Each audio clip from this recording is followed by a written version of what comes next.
Hello and welcome back, everybody, and welcome to those that are just joining us. We are in our second day of Respectful Workplace Week at the 11th annual Respectful Workplace Week, and we're chugging right along. We have, as a couple of housekeeping pieces, just a reminder that tomorrow we're starting at 9 instead of 9:15 because we had a longer recorded interview with the former Commissioner on Systemic Racism than we had initially planned and didn't want to cut any of it. We wanted to keep all that material for you. So tomorrow, if you're joining us in the morning, we're starting at 9 instead of 9:15. I also wanted to let folks know we have one more presentation after this. And then at the end of the day, when we sort of close down the Zoom, there will be a prompt to take a survey. That's an evaluation survey for us to let us know how this event was for you, what you'd like to see in the future. We always appreciate your feedback. I know there's lots of you who come every year, and your feedback is incredibly valuable to us. So I want to jump right in. Our penultimate presentation for the day is Rainbow Registered and the importance of 2SLGBTQIA plus inclusive workplaces. So with us to do this presentation today is Spencer Toth, whose pronouns are he, him. He is the manager of tourism and accreditation programs at Canada's 2S LGBTQIA plus Chamber of Commerce. That's the GCLCC. Spencer has a diverse background in tourism management, management consulting, economic development, and business support. In his role at the GCLCC, Spencer works on the organization's various tourism initiatives, diversity and inclusion training programs, and the Rainbow Registered 2S LGBTQIA plus Safe Space Accreditation Program. Previously, he was an associate consultant at O'Leary and Associates, a management consulting firm specialized in the field of economic development and Indigenous relations, working on innovative projects that receive recognition from the BC Economic Development Association and the Economic Development Association of Canada. He has also spent time as a business development associate for BC and Yukon at Futurepreneur Canada, supporting young entrepreneurs in early stages of starting or purchasing a business. So Spencer, I want to welcome you this afternoon. I'm really looking forward to this presentation on the Rainbow Registered program. So I'm going to hand the mic over to you. Thank you very much, Nicole. And let me just get this set up. Can everyone, screen's looking good? Screen's good, and we can hear you. Perfect. Thank you. And thank you all for being here today. It's great to have a lot of people engage with Respectful Workplace Week, and I'm really excited to tell you a little bit more about the CGLCC as well as Rainbow Registered, and we'll go over a little bit more about diversity, equity, and inclusion as it relates to the 2S LGBTQI plus community. Just to give you a little bit of a foundational knowledge for those of you that aren't members of the queer community or are not as familiar with some of the terminology or considerations around making sure we are inclusive in our workplaces. So if this slide will move. First, I'll just kind of quick little bit to add on to what Nicole said. And then, like I said, some diversity inclusion basics, Rainbow Registered, and then we'll take some questions at the end. So if you have any questions at any time, feel free to pop them into the Q&A portion or chat, and Nicole will keep track of those by the sounds of it. So, hi, New Brunswick. As Nicole said, my name is Spencer Toth. My pronouns are he, him, and I am actually not based in New Brunswick. I am based on the opposite side of the country.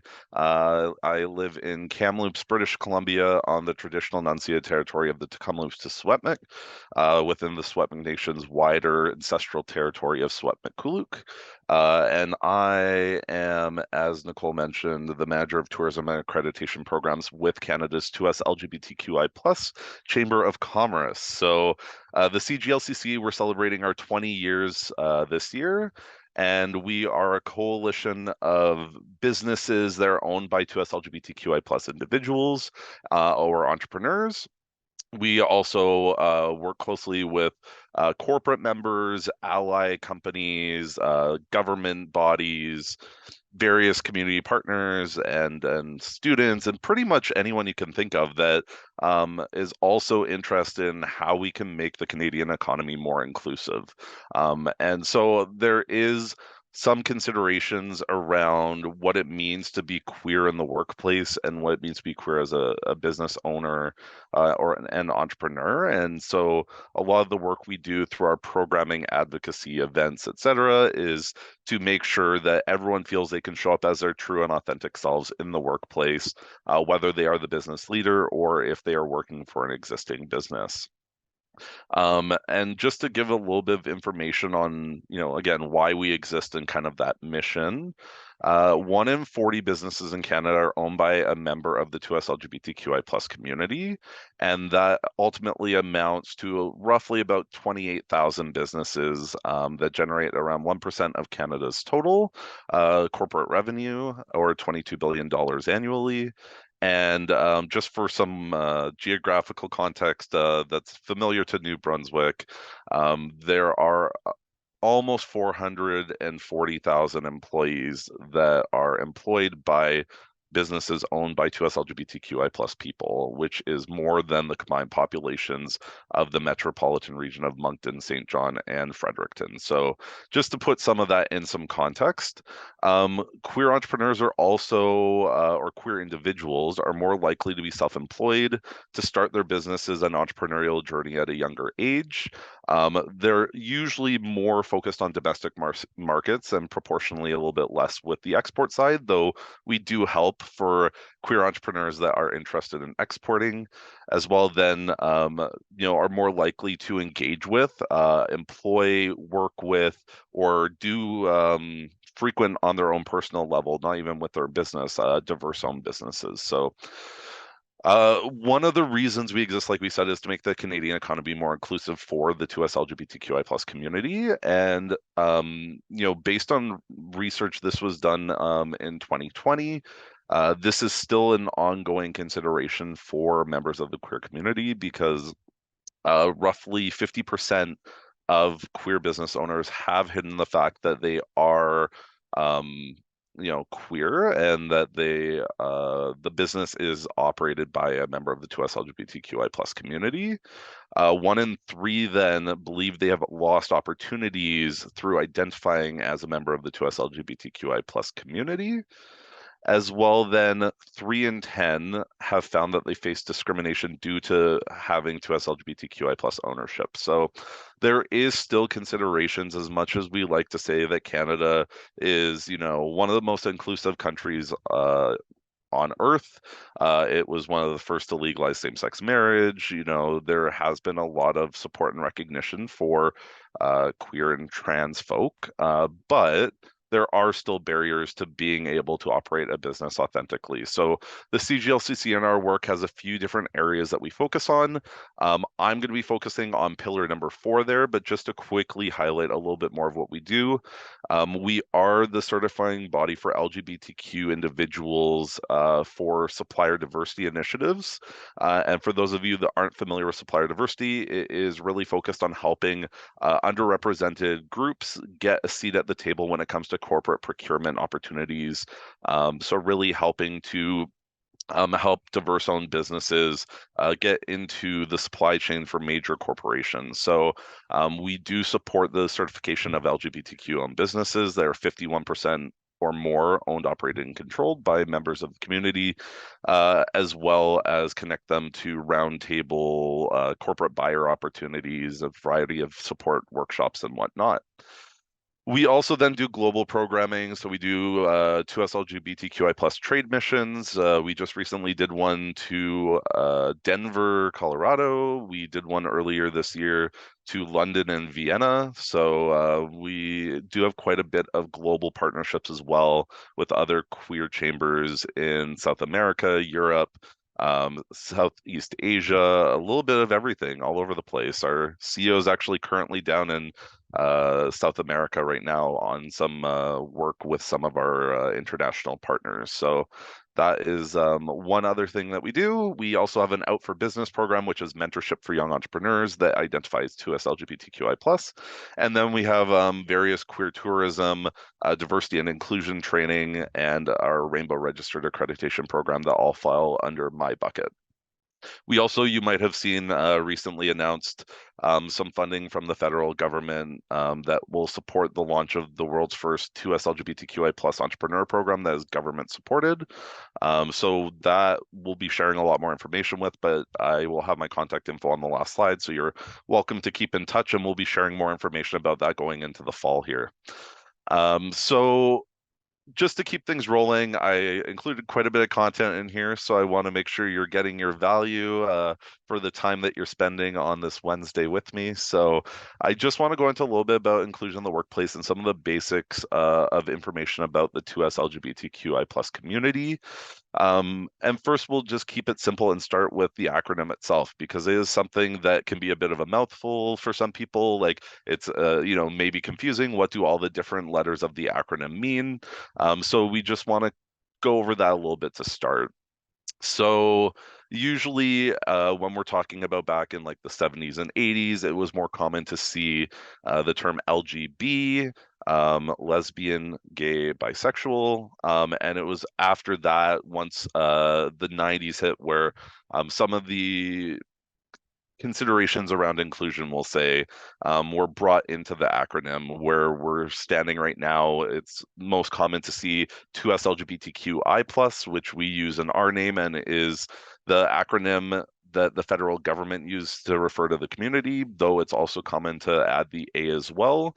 So just to go over all of these identities really quickly, just for the sake of time, we usually put 2S at the front, which stands for Two-Spirit, which is Indigenous consideration that can be a combination of sexuality, gender, spirituality, and the idea that a person may have or embody the a variety of different components or spirits. Some might be more feminine or male presenting, some female or more feminine. And that is something that we put first in the acronym because it is a terminology that is exclusively used to refer to queer Indigenous people.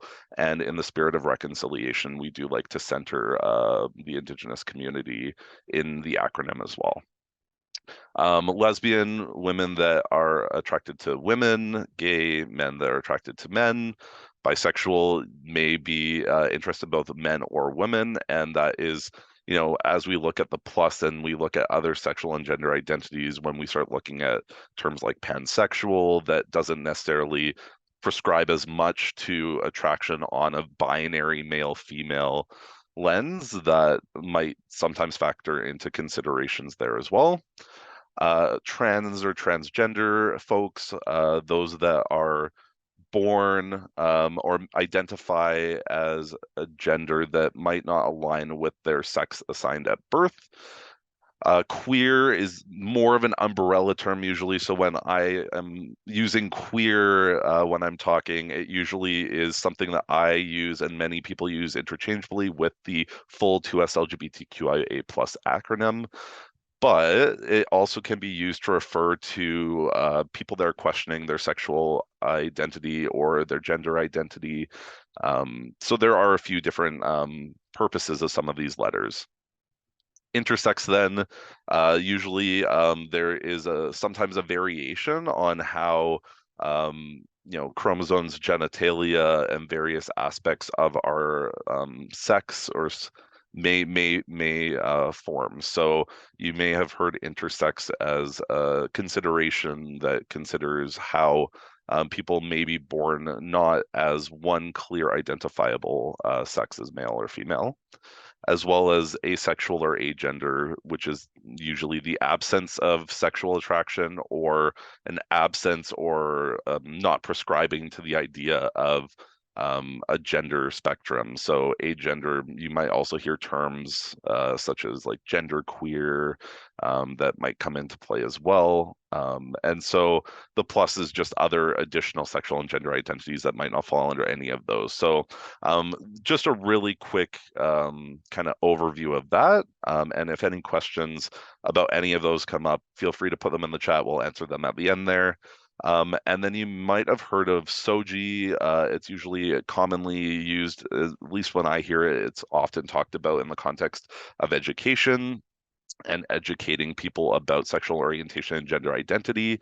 But SOGI-SEC is also sometimes a term that's used, what also brings in considerations around gender expression and sex characteristics. So that is really what the acronym aims to encompass, is the wide diversity of individuals that fit within, not the traditional what we might see as when it comes to sexual orientation, gender identity, gender expression, or sex characteristics.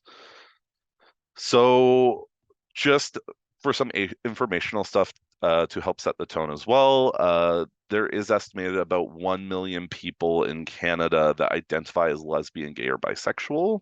And so that's specifically the LGB side, and that increasingly younger people are feeling more comfortable and confident as these ideals of inclusion are shared wider and people are more understanding and accepting of queer folks. A lot of younger people are feeling more confident. So usually you hear roughly somewhere in the area of 4 to 7 or 8% of the population is usually considered to be a member of the 2SLGBTQI plus community. But that number jumps even higher, sometimes 10, 15, 20% of individuals between the ages of 15 to 24 identify as not necessarily heterosexual. So there are those considerations that this is a significant portion of the Canadian population. And so it's not just a niche group, it is a group that should be given the safety and respect that is deserved of any human being. In our most recent census as well, there was also information that finally billed the number of individuals over the age of 15 that identify as trans or non-binary as just over 100,000. So that is a big milestone as well, and just something I want to highlight for general knowledge about the population size of the 2S LGBTQI plus community. So when we talk about gender diversity, then there are some considerations, and I've already mentioned some of them. First, your sex, usually referring to what is assigned at birth.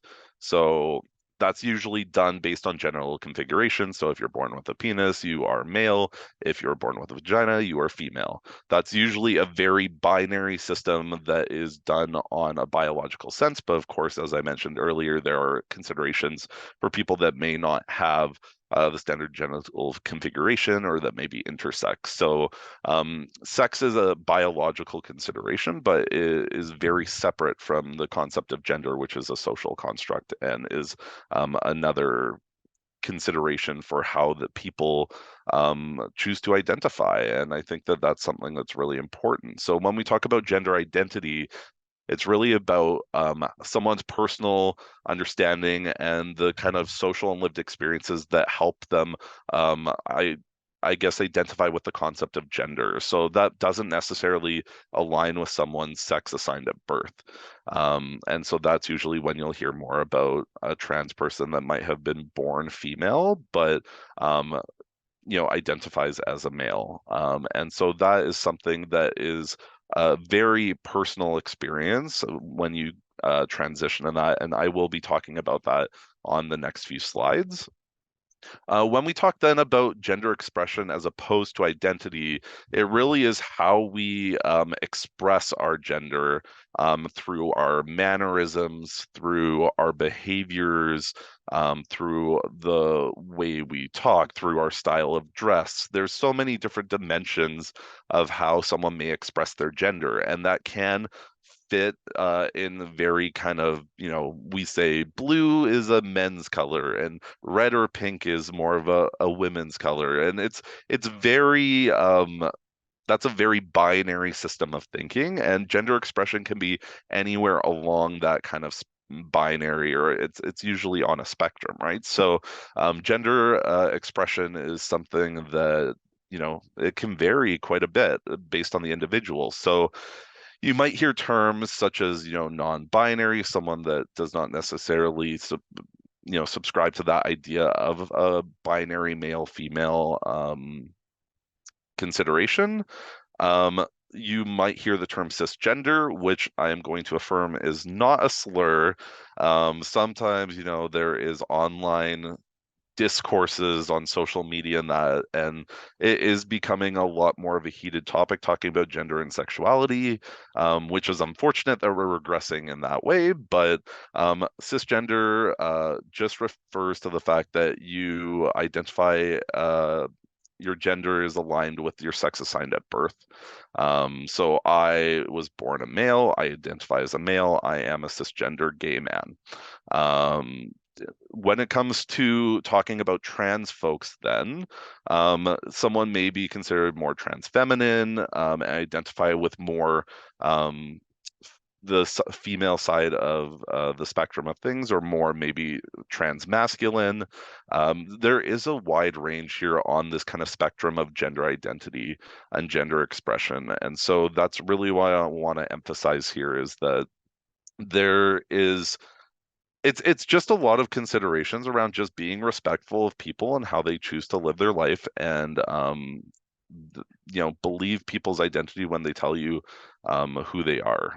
Because transitioning, just to move forward, then, is a very personal and subjective processes, and some people will fully transition if they do identify as trans, but some people may not necessarily go through all the aspects of transition, because there are, social, medical, and legal considerations around transitioning, and some people maybe do some of these, some may not do all of them, and that does not have any role or weight in how someone identifies. So just because someone might not have undergone medical interventions to change, like gone through a gender affirming care, just because they haven't done that does not necessarily mean that they identify with their sex assigned at birth, for example. So when someone transitions, social considerations usually would be maybe a change of name, a change of pronouns, and we'll talk about pronouns on the next slide, as well as that gender presentation or expression, as we said, might be some of the social areas around transitioning. There might be medical components of transitioning, like I said. So, gender affirming care or surgeries related to that. It might be hormone replacement therapy of receiving, estrogen or testosterone, depending on the gender you identify with. For younger, there may be these hormone blockers, but that is not as common, but is very important for trans youth, as well as any other kind of medical intervention. Plastic surgery may be involved. There's a wide range of medical ways that transition may happen, and not every individual has the same medical transition. As well, then legal considerations. So there's usually considerations around legal name changes or gender markers. Canada was very progressive. I believe it was one of the first countries in the world that allowed the use of X as a gender marker on passports. So that is something that for people that do not, like I said, subscribe to the gender binary, that is something that is very nice that there are legal considerations to identify that on legal documentation. There may be considerations around your medical coverage that you have to look into. I already mentioned passport, and there may be legal considerations around how someone chooses to transition in different environments. So they may have transitioned socially at home and among friends, but they may not be as comfortable with that at the current point at work, for example. So people go through this in processes and stages, and like I said, it's not going to be the same for every person. So there may be legal considerations around, educational institutions, employers, insurance, utility providers, banks, phones that you might have to undergo processes of legally updating your personal information with. But there's lots of challenges when transitioning. So, there may be invasive questions that you get from other people. I'm sure some of you have seen in the news, there's sometimes stuff that goes on about invasiveness as it comes to the use of washrooms, which is really upsetting. And that's why when you see a lot more discussions around the use and making our environments more inclusive through the use of gender neutral bathrooms.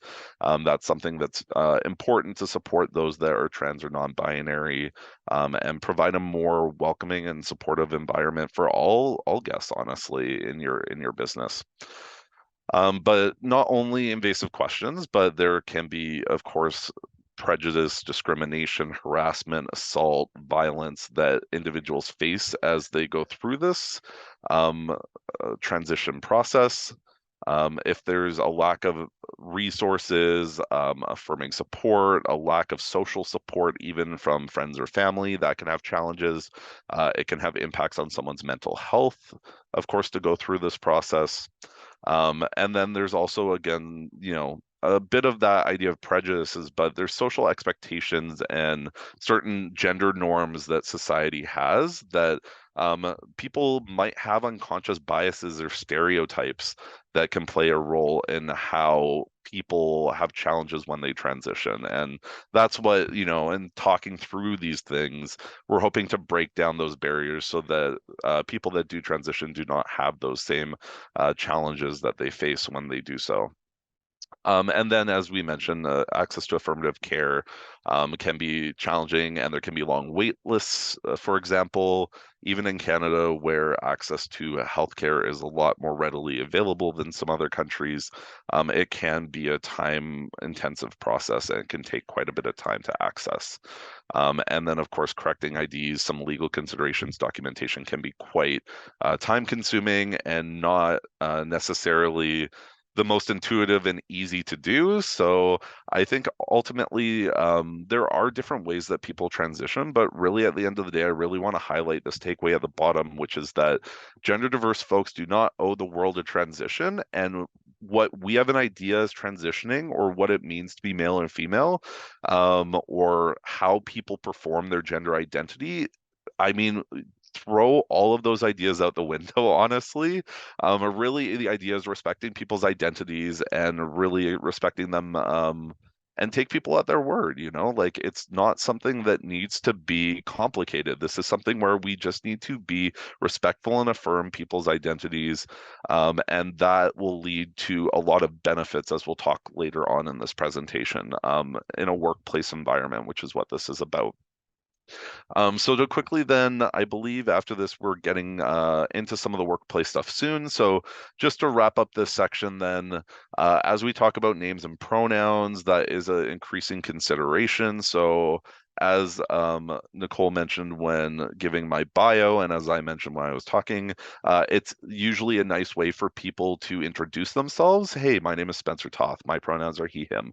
It's simple, it's easy, it does not take much time, and it instantly helps people to understand that you prefer to be referred to using he him pronouns when you are being spoken about, or being spoken to. So it's not a preference. So when people might say preferred pronouns, it's like the biggest little annoyance I have sometimes, because this isn't a preference.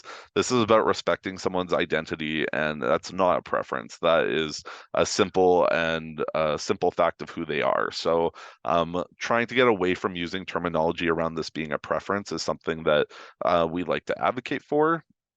As well, then pronouns continue to matter when someone is not around. So when you're talking to someone, it's important to affirm their gender using their chosen pronouns and respecting their personal pronouns, no matter if they're in the room or not. And really emphasizing the last bit is, like, it's not about making assumptions. We don't get to decide someone's personal pronouns based on how we perceive them.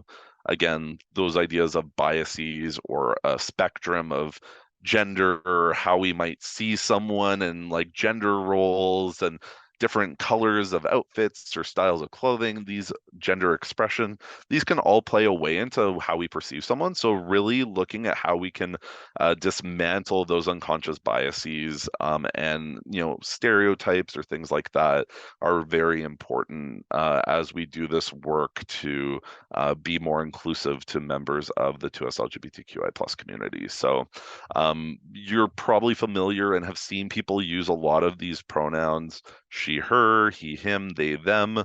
There's also the use of neopronouns like ze, zir, here.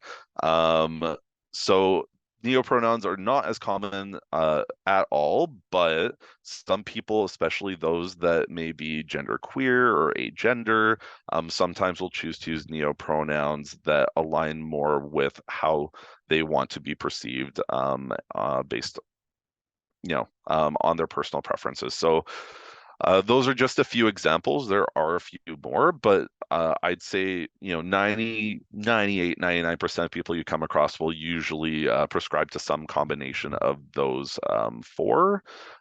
We do, just an example, I have a colleague that goes by both he, him, and they, them pronouns, and they also do drag. And while they're in drag, they go by she, her, they, them pronouns. So it's very much a fluid situation where someone may use multiple types of pronouns, or some people might be comfortable being identified by any pronoun. It's something that it's important to ask people if you aren't sure, and being comfortable doing so, because mistakes can happen. And so when it comes to, if we make a mistake when we call someone, maybe we knew someone when we were growing up by a certain name, and then they transition and they change their legal name and they want to be called by a post-transition name. So dead naming would be if you call someone by their pre-transition name. um, Really, this is very disrespectful, particularly if someone has told you their name that they would like to be called, and you choose intentionally to call them their pre-transition name. That is extremely inappropriate. And so dead naming is something that it can also happen by a mistake. So it's important for us to acknowledge that we should be respectful of people's chosen name. We should also then be careful about misgendering where we use the incorrect pronouns for someone. So when we make a mistake, don't dwell on it too much. Use it as a learning opportunity. And really, when we talk about diversity and inclusion, we really are talking about a journey. And no one's ever finished this journey. It's something that's an ongoing thing. Best practices change. So really, we're trying to do our best. So, you can acknowledge the mistake and correct yourself, and then move on. And then maybe afterwards, you might affirm for yourself the person's correct name and or pronouns for yourself. You might, say in your head, just to kind of start internalizing that, to make sure that you are respecting their personal pronouns and their name. The other thing, though, when we catch other people making mistakes, and this plays into a bit about workplace culture, is that it's nice if you are able at all to make the opportunity where constructive feedback is acceptable within an organization, and that people are comfortable sharing, oh, actually this or actually that. That's actually a very good thing when it comes to acknowledging these mistakes, because you can correct other people that are maybe having a challenge. If I accidentally call someone with he, him pronouns when they identify with they, them pronouns, it's tell me. I'm okay to get that feedback, because I enjoy the opportunity to do better and learn, and constructive feedback is something that's important to me, and it's important to that person's identity too. So if people you feel will be receptive to getting that feedback, then acknowledge the mistake and correct the person, and then can move on from that. Um, Really, and I've mentioned this already, it all comes down to respect. So really, at the end of the day, we should all be respectful of the people around us, particularly anyone we are coworkers, customers, clients, other stakeholders. It's really important that we affirm people's identity, in our daily actions and how we speak with them. So I really just want to say that it's really comes down to just being a good person, I think, at the end of the day. And if you have good intentions, that will come across very well as you are trying to do the right thing when it comes to respecting, people's pronouns or transition or anything else related to sexual orientation, gender identity and expression, or sex characteristics. So just wrapping up this section, it's really important to consider the workplace experiences and realities of how queer folks move through the world to ensure that what we're doing is actually meaningful and ensuring that what we're doing is actually needed by those individuals to make our workplaces more inclusive. So when it comes to inclusion in the workplace, there's a lot of different things that are benefits to being more inclusive, and lots of research has backed this up. So I want to share some of the highlights in the next few slides about the importance of inclusion in the workplace and why it benefits you to consider this as you go about. Maybe if some of these considerations are things that you're not doing currently, bring these up in future meetings. Start a diversity, equity, and inclusion task force. If you're a large organization, maybe even consider doing an employee resource group.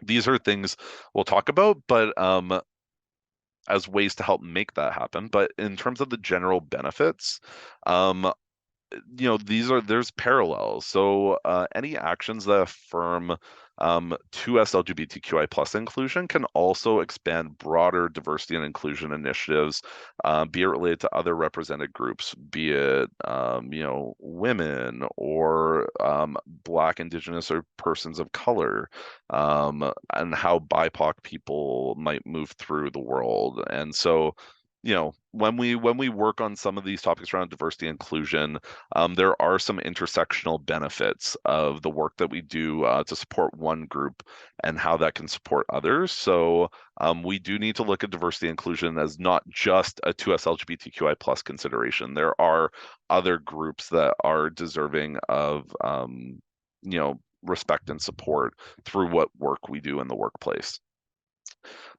It's also important because there is legislation around this as well. So even just on a simple aspect of considering legal requirements, this is something for any of you that are human resources professionals. I'm actually going to speak in Edmonton next week to a CPHR conference for human resource professionals. And it's something that at the end of the day is important on a business sense as well, because there is legal considerations and it can help you avoid litigation, incidents with Human Rights Council, etc. There are importances of inclusion on that legal aspect. There's innovation and challenging groupthink, of course, that comes from this, and research has showed that inclusion helps to increase productivity, commitment, loyalty of queer people, employee engagement as well. So when we talk later about our accreditation program, Rainbow Registered, that's something that a lot of businesses that have come through the program, in particular, some that are maybe more employee focused, there's not as much connection with external clients. One example that comes to mind is Pfizer Canada, that's Rainbow Registered. It's an employer branding piece too, saying, hey, we are an inclusive environment for all 2SLGBTQI plus people that might be looking for a safe and inclusive place to work. So, productivity and loyalty, reduced turnover, those types of things are really something that makes you an employer of choice. And these are things that help make the workplace environment all the more better for everyone in it, not just 2SLGBTQI plus people. It can help contribute to the company's reputation. It can help you reach a larger market. As lots of research shows, the 2SLGBTQI plus community has a lot of buying power. They usually spend more money, just as even a tourism example, spend more money when they travel. They have higher rates of passport ownership, more likely to take more trips in a year, and then usually the dollar amount is 2SLGBTQI plus people spend on average about 7 times more than the general traveling public when they are on vacation. So these are considerations even on a market consideration. Of course, we don't want people rainbow washing, aka presenting themselves as inclusive when they really are not doing the work to actually make that reality. But there are those considerations that this can also potentially impact the bottom line by being more inclusive. Um, Sense of safety at work is important. So for the well-being of your workers, being inclusive can be a great support for 2SLGBTQI plus workers. It can help them feel more valued, respected, or seen by the management and coworkers. And there's also, the role it plays in, team cohesiveness and unifying a team.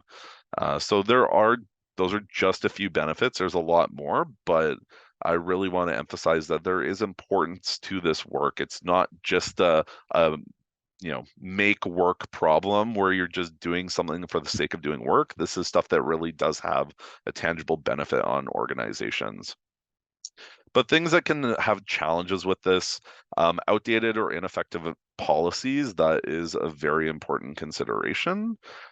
So how we operate our business, the policies and practices that we develop, those are things that can be really challenging. So whenever we're talking about policies and practices, we usually say it's important to consider, ways that anti-harassment policies might be developed. An overall diversity, equity, and inclusion strategy is usually important. When we're writing our policies, are we using gender neutral language in these policies? Writing policies in a very like male female gendered way is not a requirement for pretty much any purposes. There may be some forms you need legally for certain things that will require someone's legal name that might not necessarily align with stuff, but that's something that we can always talk about later if people have questions about, ensuring people have their pronouns and their name respected in the workplace. We've talked about it a bit, but that is another consideration in the policies and practices. Um, Insufficient training. That's usually a big piece of the puzzle. So especially if you have any frontline staff, particularly in retail, tourism, hospitality businesses, etc., that are working with the general public, having training around some of these topics about how to reduce unconscious bias, how some of the basic considerations around training even revolving around pronouns and what, even the acronym I went through, that's something a lot of people do not really know. They're not a member of the community. So it's important to get training around some of these topics. There have a specific focus on 2S LGBTQI plus issues. So if anyone ever is interested in training stuff, we do occasionally run free trainings. We have paid trainings as well at the CGLCC, but we do have a free training coming up on September 20th. So you're welcome to email me or go to our website, cglcc.ca/events. And we have a 2.5 hour diversity and inclusion training happening, like I said, September 20th. That's free of charge. So if anyone thinks that anyone they know might benefit from something like that, feel free to send that forward or reach out to me. Challenges with achieving inclusion as well then. So any sort of biases, I've mentioned some stuff about, biases that might exist. That can play a role in helping to achieve true inclusion if these biases are ingrained within the workforce, and the attitudes in general of the workforce and management. So if you don't have full commitment, and that fourth bullet point really emphasizes this as well, is that idea that leadership has to be fully committed to inclusion for it to really take root. It really does need to have, like, you can have grassroots opportunities to build this effort towards being more inclusive as a company. But if you don't have that top-down buy-in from leadership, the odds of it actually sticking is a lot less likely. So that's something that I just want to emphasize, is that you need to find that like leader or managerial champion in your organization that really will help to push this forward as well. It needs to have both areas of support, both among the general workforce as well as upper leadership. Resistance to change and learning can exist. So that's why, when I was talking before about constructive feedback, we really want to break down barriers to being able to learn and improve. And so, being comfortable with change is something that's not always easy, but it's something that's really gonna make it easier to implement some of the policies, practices, cultural considerations, training around being inclusive of the 2S LGBTQI plus community or any other equity deserving group. And then finally, any sort of surface efforts. Um, that is a usual consideration around, we talk about a lot in supplier diversity on ensuring that the values of your suppliers, of your partner organizations, your distributors, pretty much anyone in the supply chain that works with your business, ensuring that they are aligned with your general values and support for inclusion is important. We really want to emphasize doing business with other businesses that are committed to doing the right thing. So it is common for businesses these days to implement ways to select or reject suppliers or partners based on their own values, and asking your partners, like, what are their values? Do they have any commitment to diversity, equity, and inclusion? Those are all things that are important. And those are things that it can be uncomfortable to implement at first, but it's important to have those conversations and make sure that we're doing right by our partners through aligning with those that are similar to similar values to our own. So some of the signs that a workplace is more inclusive that you'll see is that there will be more diversity in staff and leadership, and you might even track things like gender parity in the workplace, or how many members of the workplace are, if they are willing to admit it. We aren't going to force people to out themselves, but, some places will do like a pulse survey, as HR professionals love to do, to get a sense of like the organizational culture, how people feel supported and seen. So it might be for people that want to self-identify as a member of the queer community, or if you do an anonymous survey, seeing the diversity in sexuality, gender, race, anything like that can be very important to see. And not just in the general workforce, but among leadership as well, as it's important to see more diversity. And, more diverse leadership and more diverse organizations usually are more productive, make better decisions, and ultimately have a better bottom line because of it. Gender neutral washrooms, I mentioned before, that's something that can be a sign of a workplace being committed to inclusion. Of course, there are some challenges around that. If you rent office space, for example, and the landlord is not wanting to invest the money in updating washrooms of that to be gender neutral. One thing that's been great to see, I've seen a lot of places, even conference centers, of that that will let all washrooms be gender neutral, and you can change the signage for the conference if your organization is committed to providing gender neutral washrooms. So there are workarounds for certain things, but that is a consideration of inclusion. It might be the signage, whether that be for washrooms or anything else. Personal pronouns, names are openly shared and they're respected. When we're talking to customers, maybe we're using gender neutral language to make sure that, instead of ladies and gentlemen, it's just as simple to say, hey, folks. And that's not gendered at all, but it's a simple way that we can say things that are done in a respectful way and as inclusive as possible.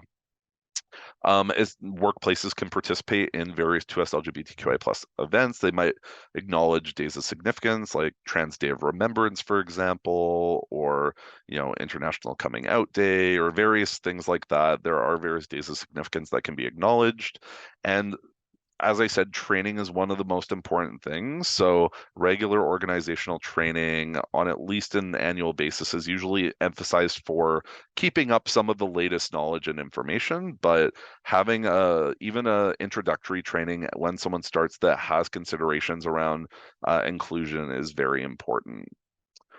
So final slide, and then I'll go into the stuff about Rainbow Registered because I know we're at the end. I want to leave time for some questions.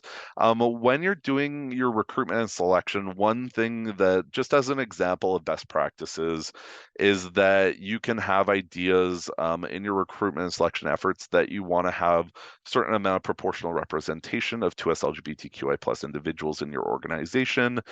Maybe you put a diversity statement within your job posting that the organization, for example, welcomes all applicants and does not discriminate on the basis of, race, gender, sexuality, etc., religion. There's a wide variety of ways that can happen. Um, there's also ways for us to then put in procedures regarding, names and gender, acknowledging that people might have a different name or be using different pronouns than they might have in previous workplaces. There might be considerations around, when we're doing reference checks that need to have some consideration around. Ultimately, though, the biggest things when there was Pride at Work Canada, which is a good partner organization of ours, did a report back in 2018 that was looking at hiring and 2S LGBTQI plus job seekers. And so some of the things that helped 2S LGBTQI plus job seekers feel more comfortable to apply to work at a company was the top one was businesses that publicize their policies related to the 2S LGBTQI plus community. And very close behind is stating that you are 2S LGBTQI plus friendly in your job posting or having a diversity statement in your job posting, as well as those businesses that provide 2S LGBTQI plus specific training were all things that were important. Advertising and media that is 2S LGBTQIA plus focused is also something that was seen as valuable, not as much as the other two, but is still an important consideration if you're looking to develop a more inclusive workplace. So that was a lot. I've been talking a mile a minute. I apologize if there was anything that was not touched on that you wanted to know about, but feel free to put in some questions if you haven't already. I'm just going to do a quick little thing about Rainbow Registered to cap things off here. So Rainbow Registered is the program that I manage for the CGLCC. We developed it in partnership with Tourism HR Canada and the federal government, and is solely administered now by Canada's 2S LGBTQI plus Chamber of Commerce. And so Rainbow Registered is a accreditation program for 2S LGBTQI plus inclusive businesses that are really looking to provide a safe space for queer people in the local community. They're traveling, so there's some tourism considerations around the program, but really it's aiming to develop a program that has a lot of I want to say like some heft to it. Like there's some weight to the work that we do because you have to be assessed. There are businesses that will, put a pride flag in their window, or some organizations will, put together a safe space program like a chamber of commerce perhaps with a sticker you put on the window, but usually those programs are opt-in. I choose to put the flag in the window. I want to opt in to putting the sticker in my window for the safe space program, but not a lot of them actually have any sort of rigor to the process. You can just say you want to, and that can lend to that idea of rainbow washing, where a business might say that they're queer friendly, but they don't actually have the policies, practices, training, culture, etc., to actually be a safe space for the community. So that's where Rainbow Registered comes in. And so I've mentioned policies, practices, training, leadership, and culture a lot, but those are four of the main pillars that the program looks at. And so when we look into, if you want to get a sense, Rainbow Registered is nearing its 300th accredited business. It's been operating for roughly 2 years. The first year was a bit of a soft launch and then has been fully going since May, June last year. And we have businesses all across the country, including quite a number in New Spencer, Brunswick. we've lost you. We Oh, can see you, but we can't hear you all of a sudden.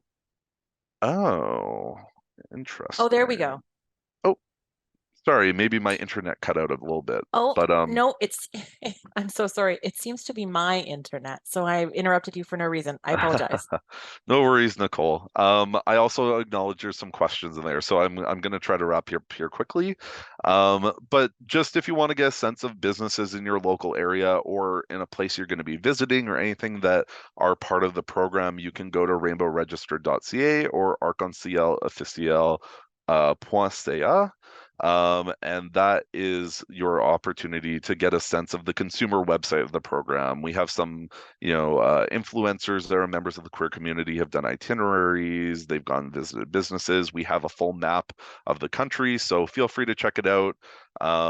There is I've gone through a lot of this and why the program exists, but really at the end of the day, it aims to be the national accreditation that says that a business is 2SLGBTQI plus inclusive. So that can be important for customers, but like I said earlier, from an employer branding piece as well for prospective employees. We've had people tell us that they've used rainbowregister.ca to find out some businesses in their local region that might be a nice place to work or apply for. So there are other benefits to being part of the program on that regard. So you can reach out to me if you have any questions, or my colleague Connor. I put their email at the bottom there, connor@cglcc.ca. Mine is Spencer at cglcc.ca. So Connor supports business development for the program, and then I'm the program manager. So feel free to reach out to either of us. And there's never a wrong time to start on this journey. Like I said, diversity, equity, and inclusion is a journey. It never ends. It's something that you have to really be dedicated to. So it never hurts to get started. You can apply for the program. You will get assessed on your policies, practices, training, culture, etc. And then we can then go from there to provide feedback to you. You get assessed. You'll get your assessment back, so you get the feedback. And then if you don't meet the requirements of the program on first application, you're given a year to action some of the feedback you're given and then come back to get reassessed at no additional cost, and then can be accredited for the program, even if you aren't quite at the stage where you meet all of our national standards right off the bat. So just some of the benefits: you get the assessment, like I said, you get affiliated with the program. We have a lot of online resource guides that you get access to, marketing support. We do various consumer awareness campaigns. We do monthly workshops. You have the national directory you're listed in, access to our events, priority registration, discounts, etc., and a variety of other things that we're constantly working on. One thing we're excited for this fall is a rainbow registered holiday gift guide that we're working on. So really, we want to support businesses however we can, and I'm happy to be a resource if any of you do have questions. So I want to thank you for your time, and my contact info is right on the slide there. So feel free to reach out, and I think this recording will be shared with anyone that was not able to be here. So really want to thank you for your time, and I hope you all enjoy the rest of Respectful Workplace Week. Thank you so much, Spencer. That was a ton of great information. I really appreciate it. I think it's really an exciting initiative that you guys have. I heard about it before we started before we started talking about who we were going to have speaking at Respectful Workplace Week. I had a colleague, a friend who works in tourism here, and was talking about Rainbow Registered, and I was so excited to hear about the program and that New Brunswick was starting to really move towards the program. We have a couple of questions for you. We've got a couple of minutes. Do you mind answering a couple of questions quickly for us? Yeah, absolutely. I'm happy to. I want to respect that you have another presentation, but I'll answer these really quickly as well. I'm the speaker of three, so we can go over a little bit. That's not too big a deal. So I just want to ask first, we have someone who said, if we use they, them, when you were speaking about pronouns, does that mean that the person identifies with both genders and that's why it's plural? No, so they, them is a singular pronoun as well, so it doesn't necessarily have to be plural. It can be used for both contexts, and especially for those, you'll probably see that even sometimes in how we use pronouns en français, that there you can have a plural they and a singular they. So it doesn't necessarily mean they subscribe to both genders. Usually, if someone will use they, them. It's usually they are non-binary, agender, or they do not particularly feel like being referred to as a gendered pronoun, essentially. So it really does allow for the opportunity for someone to choose how they want to be referred to as, and yeah, Great. No, that's it can be used in the wonderful. singular.